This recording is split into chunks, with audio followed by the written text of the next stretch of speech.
మళ్ళీ కేంద్ర హోంశాఖ సహాయక మంత్రి బండి సంజయ్ కుమార్ ఆసక్తికర వ్యాఖ్యలు చేశారు.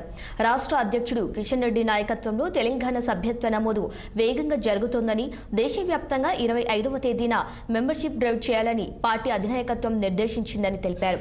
పార్టీ పిలుపు మేరకు కరీంనగర్లో 2 రోజుల పాటు డ్రైవ్ నిర్వహించనున్నారని, అతి తక్కువ కాలంలో కాంగ్రెస్ ప్రభుత్వంపై వ్యతిరేకత ఏర్పడిందని, కేరళ ప్రజలు బీజేపీ పట్ల సానుకూలంగా ఉన్నారని తెలిపారు. ఇక పవిత్రమైన తిరుమల ప్రసాదంలో ఆరోపణలు రావటం సిగ్గుచేటని, తిరుమల లడ్డు కల్తీ వివాదంపై కేంద్ర ఆరోగ్య శాఖ మంత్రి జేపీ నడ్డా దృష్టి సారించారని తెలిపారు. ఇక ప్రస్తుతం ఎన్డీఏ ప్రభుత్వంపై ప్రజలకు విశ్వాసం ఉందని, ప్రస్తుత ప్రభుత్వంలో తిరుపతి లడ్డు పట్ల ఎలాంటి సందేహాలు వద్దని, టీటీడీలో అన్య మతస్థులకు చోటు కల్పించకూడదని కోరారు. చేయాలని చెప్పి పార్టీ నిర్ణయించింది.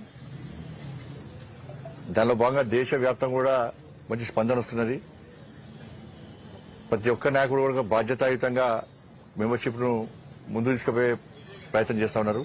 నేను కూడా నిన్ననే 3 రోజుల పాటు కేరళ స్టేట్లో 7 జిల్లాలు నాకు బాధ్యత అప్పచెప్పడం, నేను పోయి కూడా అన్ని మీటింగ్స్ పెట్టి రావడం జరిగింది. తెలంగాణ రాష్ట్రంలో కూడా కిషన్ రెడ్డి గారి నేతృత్వంలో మెంబర్షిప్ అభియాన్ చాలా బ్రహ్మాండంగా సాగుతున్నది. కార్యకర్తల నాయకులు కూడా కష్టపడి పనిచేస్తా ఉన్నారు. ఇంకా ఎక్కడైతే కొంచెం ఇంకా తక్కువ మెంబర్షిప్ అవుతుందో అక్కడ నాయకులు కార్యకర్తలు అందరూ కూడా మెంబర్షిప్ ను పెంచే ప్రయత్నం చేయాలి. ప్రజలందరూ మెంబర్షిప్ చేయడానికి సిద్ధంగా ఉన్నారు. మనం పోయి కలవడమే పని. ఎందుకంటే బీఆర్ఎస్ మీద, కాంగ్రెస్ మీద ప్రజల్లో కూడా పూర్తి వ్యతిరేకత ఉంది. ఈ ప్రత్యామ్నాయం భారతీయ జనతా పార్టీ మెంబర్షిప్ తీసుకోవడానికి మేము సిద్ధంగా ఉన్నామని చెప్పి ప్రజలందరూ స్వచ్ఛందంగా ఫోన్ చేసే పరిస్థితి తెలంగాణ రాష్ట్రంలో ఉంది.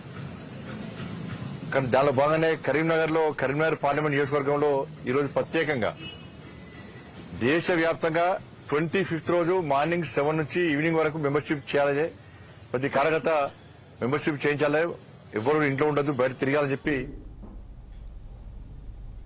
కామారెడ్డి జిల్లా ఎల్లారెడ్డి పట్టణంలోని సాంఘిక